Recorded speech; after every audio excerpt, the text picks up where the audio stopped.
जी नमस्कार। एक बार फिर से आप सभी का स्वागत है हमारे YouTube चैनल परीक्षा अध्ययन 2.0 पर। आज के सेशन में हम 18 जनवरी 2023 के पेपर को डिस्कस करने वाले हैं। इससे पहले हमने बहुत सारे पेपर डिस्कस किए हुए हैं। अगर उनको आपने नहीं देखा है तो प्लेलिस्ट में जा कर के आप उन्हें आसानी से देख सकते हैं, जिससे आपको बहुत बेनिफिट होने वाला है। आज के सेशन में हम जो भी डिस्कस करेंगे उससे पहले आपसे रिक्वेस्ट है कि आप वीडियो को लाइक कर दीजिए, अपने मित्रों के साथ शेयर कर दीजिए और पहली बार आए हैं तो चैनल को सब्सक्राइब कर लीजिए ताकि समय समय पर आपको नोटिफिकेशन मिलती रहे। आइए चलते हैं प्रश्नों की ओर। पहला प्रश्न दिया गया है कि 4 अंकों की एक संख्या में पहला अंक दूसरे अंक का 1/3 है, तीसरा अंक पहले और दूसरे अंक का योगफल है, जबकि अंतिम अंक दूसरे अंक का 3 गुना है। निम्नलिखित में से वह संख्या कौन सी है। तो जब भी इस प्रकार का प्रश्न आपसे पूछा जाता है तो इस प्रश्न में आपको देखना होता है कि कौन सा स्टेटमेंट इन विकल्पों से मैच करता है। आप यहाँ संख्या बनाने में बैठ जाइएगा, यहाँ से आपको विकल्प से इस प्रश्न को आप कर पाएंगे और कोई आपके पास तरीका ही नहीं, क्योंकि इसमें आपको संख्याएँ तो दी नहीं हैं, तो विकल्पों के ही आधार पर आप इसको करेंगे। तो आइए देखते हैं। जैसे यहाँ पर लिखा हुआ है कि पहला अंक दूसरे अंक का 1/3 है, तो जो पहला अंक है वो दूसरे अंक का 1/3 किस में है? पहले में तो है। पहले में पहला अंक कितना है? 2 है। और जो दूसरा अंक है वो कितना? 6 है। अगर 6 का 1/3 करेंगे तो कितना मिलेगा? वो आपको 2 मिल रहा है, यानी पहला विकल्प तो हो सकता है। चलिए ठीक है। दूसरे में पहला और दूसरा एक दूसरे का क्या है? 1/4 ही, तो दूसरा हो नहीं सकता। और चौथा भी आपसे नहीं हो सकता, क्योंकि पहले में 1 और 2 है, पहले और दूसरे, जो कि एक दूसरे का 2 गुना या 1/2 हैं, तो दोनों विकल्प कट गए। इसके बाद आगे कह रहा है कि तीसरा अंक पहले और दूसरे अंक का योगफल है। उसके बाद कह रहा है कि जबकि अंतिम अंक दूसरे अंक का 3 गुना है। अच्छा, अंतिम अंक दूसरे अंक का 3 गुना है, तो अब देखिए पहले वाले में क्या है? अंतिम अंक कितना है? 2 है। दूसरे अंक का क्या है? 3 गुना है अंतिम अंक। तो अंतिम अंक आप देखेंगे क्या है? 2 है। और दूसरे नंबर का अंक कितना है? 6 है, जो कि इसका 3 गुना नहीं बल्कि दूसरा वाला 3 गुना हो गया। तो पहला विकल्प भी नहीं होगा। तो बचा कौन? चौथा विकल्प। अब देख सकते हैं कि इसमें पहला अंक जो है, दूसरा अंक जो है 3 और अंतिम अंक कौन है? 9 है। अब अंतिम अंक 9 है, तो देखिए पहले अंक का क्या है? दूसरे अंक को अगर हम क्या करें? दूसरे अंक को हम क्या करें? 3 गुना करें, क्योंकि लिखा है कि जो अंतिम अंक है दूसरे अंक के 3 गुने के बराबर है। तो दूसरा अंक देखिए तीसरे वाले विकल्प में दूसरा अंक 3 है, और दूसरे अंक का अगर हम 3 गुना करते हैं तो कितना आता है? 9 आता है, जो कि अंतिम अंक 9 के बराबर है। इसलिए तीसरा वाला विकल्प ही क्या होगा? सही आंसर हो जाएगा। अगर नहीं समझ में आया तो एक बार और रिपीट करके देख लीजिएगा, आपको समझ में आ जाएगा। आइए देखते हैं दूसरा प्रश्न। यहाँ पर हमसे बढ़ते क्रम में लिखने के लिए कहा गया है कि आरोही क्रम में लिखिए, यानी सबसे छोटी उससे बड़ी फिर उससे बड़ी। तो आइए देखते हैं 23.18, 22.2 और उसके बाद ये दिया हुआ है। तो आप देखेंगे कि 22.2 जो है वो क्या है? सबसे छोटी है। तो ये तो हो गए पहले नंबर पर। 22.20 के बाद 22.28 आ जाएगी, जो कि दूसरे नंबर पर आ जाएगी। फिर आएगी 22 तो हो गया। अब आ जाएगा 23.1 है। 23.1 कौन से नंबर पर आएगी? तीसरे नंबर पर। फिर 23.18 ये आएगी चौथे नंबर पर। तो अब देख लेते हैं किस में है। पूरा आपको सीक्वेंस सेट करने की ज़रूरत नहीं है, आप विकल्पों में देखते जाइए। जैसे ही आपको पता चले कि हाँ अब इसके आगे तो होना ही है, तो आप वहीं पर इस प्रश्न को छोड़ दीजिए, जिससे आपका समय भी बच जाएगा और आपका आंसर जो है वो भी बहुत आसानी से आ जाएगा। जैसे इसमें 22.2 जो है वो पहला है, तो 22.2 जो है वो आपको पहले में दिख रहा है और चौथे में दिख रहा है। चलिए ठीक है। तो 22.2 पहला और चौथा हो सकता है। उसके बाद दूसरे नंबर पर 22.28 है, तो ये भी हो जाएगा। फिर तीसरे नंबर पर 23.1 है, 23.1। तो 23.1 किस में है? देखिए ये आपको मिल रहा है चौथे विकल्प में। तो चौथा विकल्प हमारा क्या हो जाएगा, सही आंसर हो जाएगा, जिसमें एक नंबर पर 22.2 हो गया, दूसरे नंबर पर 22.28 हो गया, तीसरे नंबर पर 23.1 हो गया, चौथे नंबर पर 23.18 हो गया, और फिर अंत में तो हो ही जाएगा। तो इस प्रकार आपको जैसे ही पता चले कि हाँ हो गया है, आप वहीं पर रुक जाइए। तो इसका चौथा विकल्प जो होगा वो सही आंसर हो जाएगा। नेक्स्ट क्वेश्चन दिया कि 6 अंकों वाली सबसे बड़ी संख्या और 5 अंकों वाली सबसे छोटी संख्या का अंतर बताइए। तो इस प्रश्न को आप बहुत ही आसानी से कर लेंगे। इसको आप सॉल्व करिए और इसका उत्तर आप हमें कमेंट बॉक्स में ज़रूर बताइए। चलते हैं नेक्स्ट प्रश्न की ओर। नेक्स्ट प्रश्न दिया गया है कि how many whole numbers are there between 42 यानी 42 एंड 62, यानी 42 और 62 के मध्य कितनी पूर्ण संख्याएं हैं। तो मध्य में पूछा, यानी 42 भी छूटेगा और 62 भी छूटेगा, यानी स्टार्टिंग होगी कहाँ से, 43 से। 43 से स्टार्ट होगी और जाएगी 61 तक। तो पूर्ण संख्याओं की संख्या का फार्मूला क्या होता है, अंतिम माइनस प्रथम, लास्ट माइनस फर्स्ट। तो लास्ट कितनी हो गई, 61 हो गई, और फर्स्ट कितनी हो गई, 43 हो गई। तो इन दोनों को घटाएंगे और उसमें क्या करेंगे, एक जोड़ देंगे। तो घटाइए, 61 में से 43 घटाएंगे तो हमारे पास बचेगा 18, और 18 में एक जोड़ेगा तो ये हो जाएगा 19, जो कि हमारा क्या हो जाएगा, आंसर हो जाएगा। यानी कि 42 और 62 के मध्य 19 ऐसी संख्याएं जो पूर्ण हैं। तो ये इसका उत्तर हो जाएगा। यानी कि यहाँ पर फार्मूला क्या बना, फार्मूला जो होगा वो क्या होगा, और आप चाहे तो गिन करके भी इसका उत्तर दे सकते हैं। यहाँ हो जाएगा लास्ट माइनस क्या हो जाएगा, फर्स्ट, और प्लस का 1, ये फार्मूला लगेगा। जो सीरीज है लिखनी है वो लिख लेंगे। अब 42 और 62 को ही मत ऐड कर लेना, क्योंकि इनको छोड़ना है, क्योंकि इनके मध्य बोला गया है। यानी कि स्टार्ट कहाँ से होगा, 43 से खत्म हो जाएगा 61 पर। चलते हैं नेक्स्ट क्वेश्चन की ओर। नेक्स्ट क्वेश्चन दिया गया है कि यहाँ पर भिन्न दी हुई है, में सबसे बड़ी और सबसे छोटी भिन्न क्रमशः है, यानी बड़ी और छोटी पूछा गया है। तो आपने इसको बहुत बार पढ़ा होगा, क्योंकि आप तैयारी करते हैं तो आपने पढ़ा जरूर होगा कि 7/10 है, 4/9 है, 2/15 है, 3/5 एंड 2/5 है।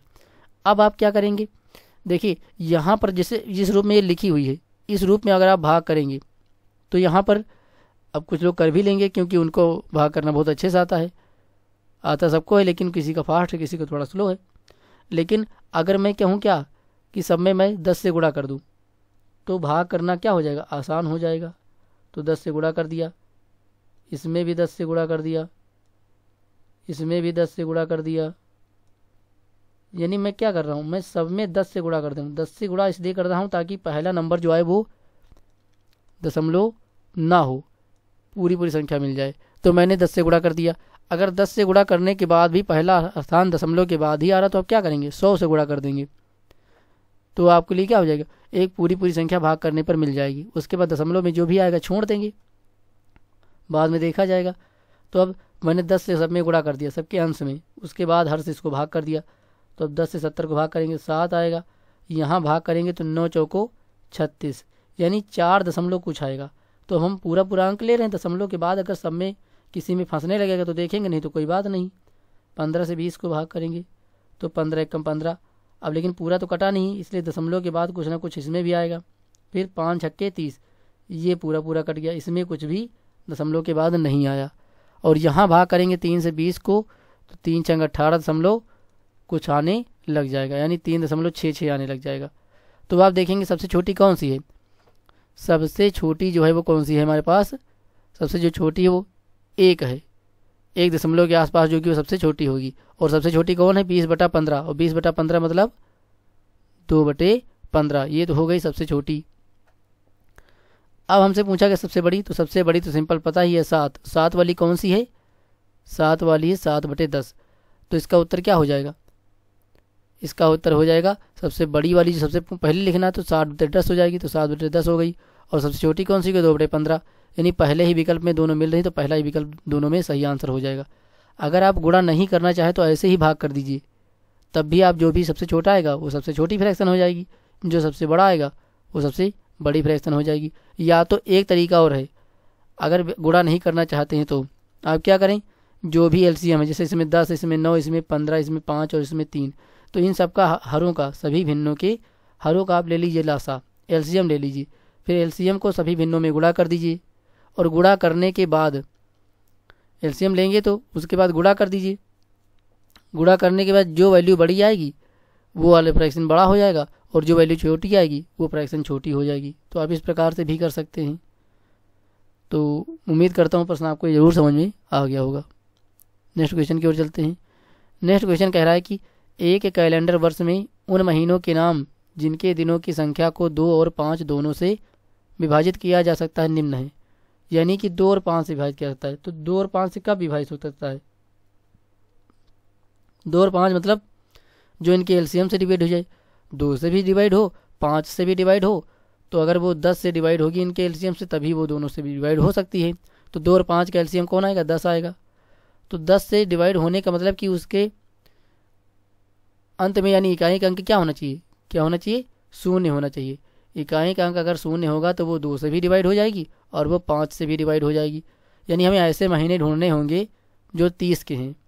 31 और 29 वाले, 28 वाले, ये तो 2 और 5 दोनों से डिवाइड होने से रहे, यानी अंत में 0 चाहिए। तो 30 दिन के महीने देख लेते। तो अप्रैल भी 30 का है, मई जून भी 30 का है, जुलाई अगस्त भी 31 का है, सितंबर 30 का हो गया और नवंबर 30 का हो गया। इस प्रकार पहला विकल्प भी क्या हो जाएगा?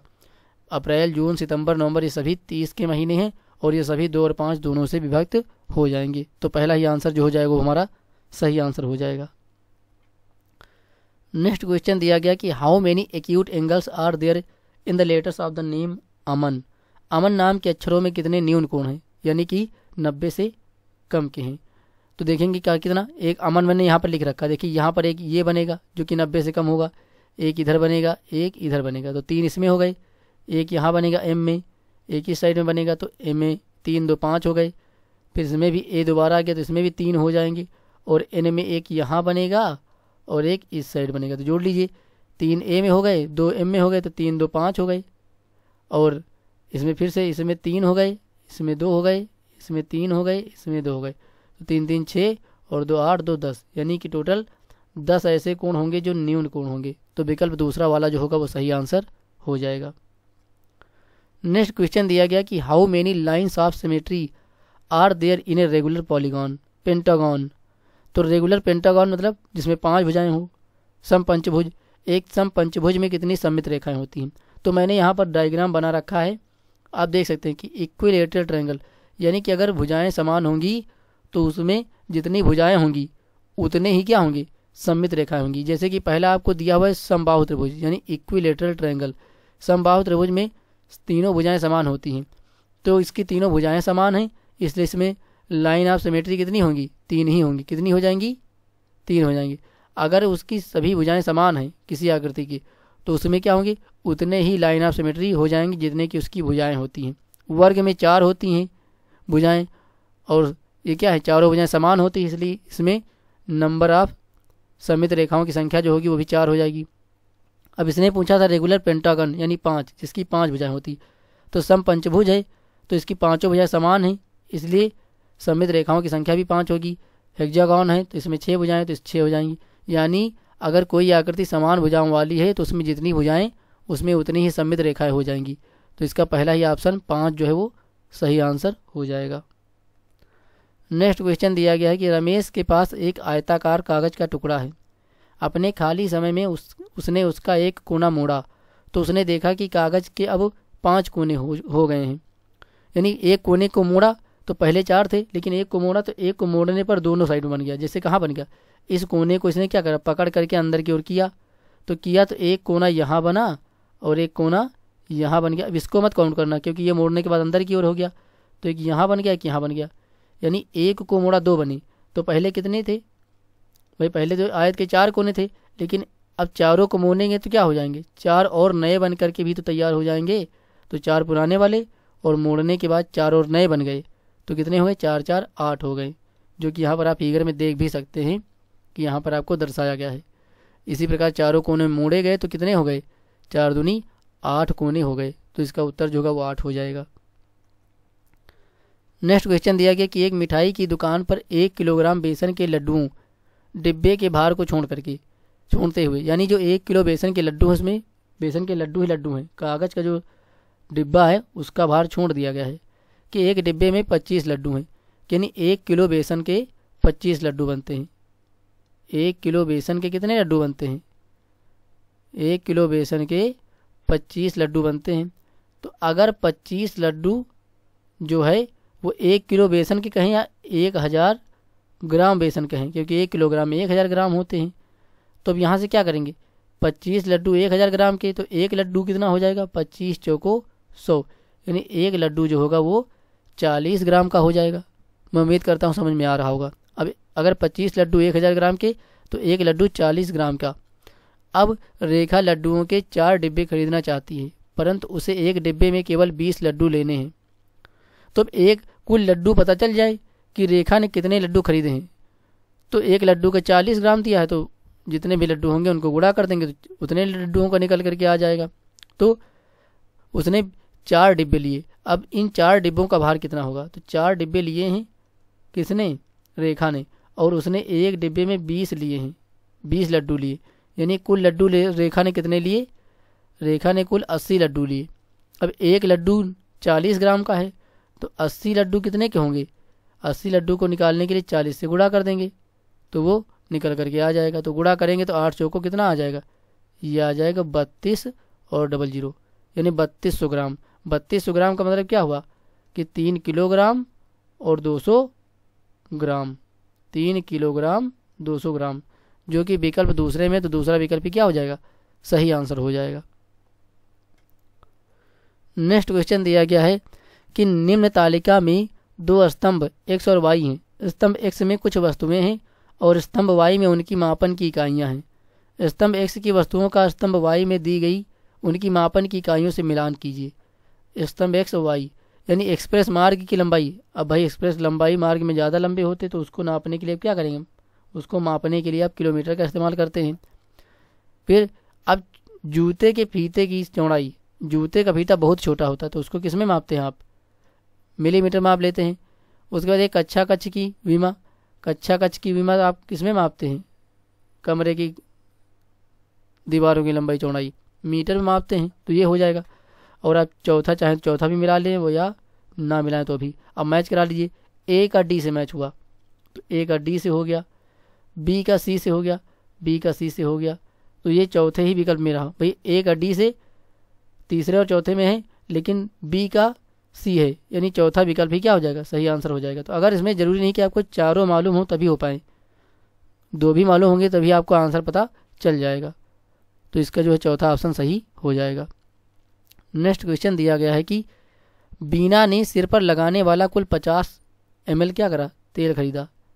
कितना, 50 लीटर तेल खरीदा। वह इस तेल को 80 ml की बोतलों में भरना चाहती है। उसे ऐसा करने के लिए कितनी बोतलों की आवश्यकता होगी। भाई 50 लीटर का जो है तेल खरीदा है, तो 50 लीटर तेल खरीदा तो पहले क्या करना पड़ेगा, इसको ml में चेंज करना पड़ेगा। तो इसको क्या करेंगे, 1000 से गुणा कर दिया, तो अब ये क्या बन गया, ml बन गया। 50 लीटर का मतलब 50,000 ml हो जाएगा। अब इसी को क्या करना है, 80 ml की बोतलों में भरना है, यानी एक बोतल में 80 ml भरना है। तो बोतलों की संख्या ज्ञात करने के लिए क्या करना पड़ेगा, बोतलों की संख्या ज्ञात करने के लिए हमें जो 50 ml है, 50 L है यानी लीटर है, जिसको हमने ml में बदला है, उसको 80 ml से क्या करेंगे, भाग कर देंगे, तो तुरंत आपका आंसर आ जाएगा। तो 0 से 0 कैंसिल आउट हो गया। यहाँ पर मैंने मल्टीप्लाई किया तो 8 छक्के 48, 8 दूनी 16, 8 पंचे 20, यानी कितना आया, 625 आया, जो कि विकल्प 4 में है, तो विकल्प 4 भी क्या हो जाएगा, हमारा सही आंसर हो जाएगा।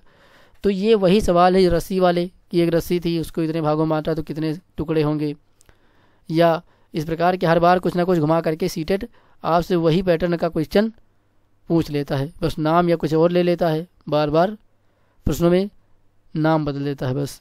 तो ये वही प्रश्न है, आप इसको बहुत आसानी से कर लेते। नेक्स्ट क्वेश्चन दिया गया है कि कक्षा 4 की एक अध्यापिका ने अपनी कक्षा के 45 विद्यार्थियों से उनकी मनपसंद फिल्म शैली के एक प्रकार के बारे में पूछा और आंकड़ों को निम्न तालिका के रूप में रिकॉर्ड किया। अब यहाँ पर आपको एक तरफ फिल्म शैली दी हुई है और दूसरी तरफ विद्यार्थियों की संख्या दी हुई है।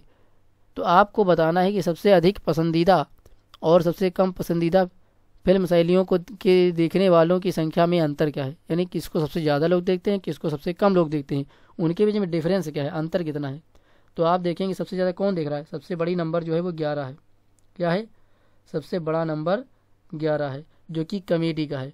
यानी कॉमेडी देखने वाले जो हैं, फिल्म शैली एक कॉमेडी है, उसको देखने वालों की संख्या कितनी है, 11 है। और सबसे कम हॉरर मूवी, जिसको कितने लोगों ने देखा, 1 लोग ने देखा। तो अंतर बताना है तो घटाना पड़ेगा, तो 11 में से 1 घटाएंगे तो कितना आ जाएगा, 10 आ जाएगा। तो देखने में सवाल बड़ा भारी लग रहा था, लेकिन इसका उत्तर बहुत ही आसान था। तो मैं उम्मीद करता हूँ ये तो आपको बहुत ही आसानी समझ में आ गया होगा। नेक्स्ट क्वेश्चन दिया हुआ कि एक थोक विक्रेता ने खुदरा दुकानदारों को माचिस के डिब्बियाँ बेचने के लिए 6 सेंटीमीटर गुणे 4 सेंटीमीटर गुणे 2 सेंटीमीटर माप वाली कुछ माचिस की डिब्बियों का ऑर्डर दिया। उसे वे 1 कार्टन में प्राप्त हुई, मतलब उसने ऑर्डर दिया तो कार्टन में भर करके उसे वापस मिली, जिसकी माप कितनी थी, जो बड़ा कार्टन था जिसके अंदर बहुत सारी माचिस की डिब्बियाँ भरी हुई थी, उसकी हमें लंबाई चौड़ाई ऊंचाई दी हुई है। तो ये 60 सेंटीमीटर गुणे 60 सेंटीमीटर गुणे 60 सेंटीमीटर, तो भरी तो इसी के अंदर है, यानी जो इसका आयतन होगा उसी से क्या करना होगा, भाग करना होगा। तो टोटल आयतन 60 गुणे 60 गुणे 60 कार्टन का हो गया, और इसी के अंदर भरी हुई माचिस, तो एक माचिस का आयतन से क्या करेंगे, पूरे आयतन को भाग कर देंगे तो पता चल जाएगा कि कितनी डिब्बियाँ उसको प्राप्त हुई हैं। तो क्या करेंगे, डिवाइड कर देंगे, 2 से 60 कटेगा 15, 4 से 60 कटेगा, सॉरी यहाँ पर 30 आएगा, इधर लिख देते हैं 30, 2 से काटेंगे तो 60 30, 4 से 60 कटा 15, और 6 से कटा तो ये आ गया 10, यानी मल्टीप्लाई करा 10 गुणे 30 गुणे 5, गुणा करने पर 15 से 45 और 00, यानी क्या आ गया 4500 आ गया, जो कि विकल्प 4 में है। तो वही हमारा क्या हो जाएगा, सही आंसर हो जाएगा। यानी कि 6 गुणे 4 गुणे 2 सेंटीमीटर माप की जो एक माचिस थी, अगर वो ऑर्डर दिया है तो कार्टन में जो माचिस मिलेंगे उसको 4500 प्राप्त होंगी। तो यह हमारा आंसर हो जाएगा। नेक्स्ट क्वेश्चन दिया गया, what is the missing number in the following pattern, यानी 32 44 56। अब अगला बताना कि अगला नंबर कौन सा होगा। तो एक 32 हो गया, दूसरा 56 हो गया, 44 हो गया, और तीसरा 56 हो गया। तो अब देखेंगे यहाँ पर क्या करा गया है, 32 और 8 और 6, 32 8 40, और ये 12 जोड़ा गया, तो यहाँ पर 32 में 12 जोड़े 44 हो गया, 44 में 12 जोड़ा गया तो 56 हो गया। अब 56 में क्या करना, 12 ही जोड़ना होगा तो अगला मिलेगा, 56 में 12 जोड़ेंगे तो कितना आ जाएगा, ये आ जाएगा 68। तो विकल्प चौथा हमारा क्या हो जाएगा, सही आंसर हो जाएगा। तो इस सेशन में 15 क्वेश्चन जो पूछे गए थे वो यही थे, और मैं उम्मीद करता हूँ सारे प्रश्न आपको बहुत अच्छे समझ में आ गए होंगे। तो आपसे रिक्वेस्ट है कि वीडियो को लाइक कर दीजिएगा, अपने मित्रों के साथ शेयर कर दीजिएगा, और सीटेट की प्रिपरेशन के लिए आप हमसे जुड़ सकते हैं। तो अगर पहली बार आए हैं तो चैनल को सब्सक्राइब करके बेल आइकन को ऑल पर सेट कर लीजिए, ताकि आने वाली वीडियो की नोटिफिकेशन आप तक समय पर पहुंचती रहे। तब तक के लिए आपका दिन शुभ हो। इस सेशन की जुड़ने के लिए मिलते हैं नेक्स्ट सेशन में। धन्यवाद।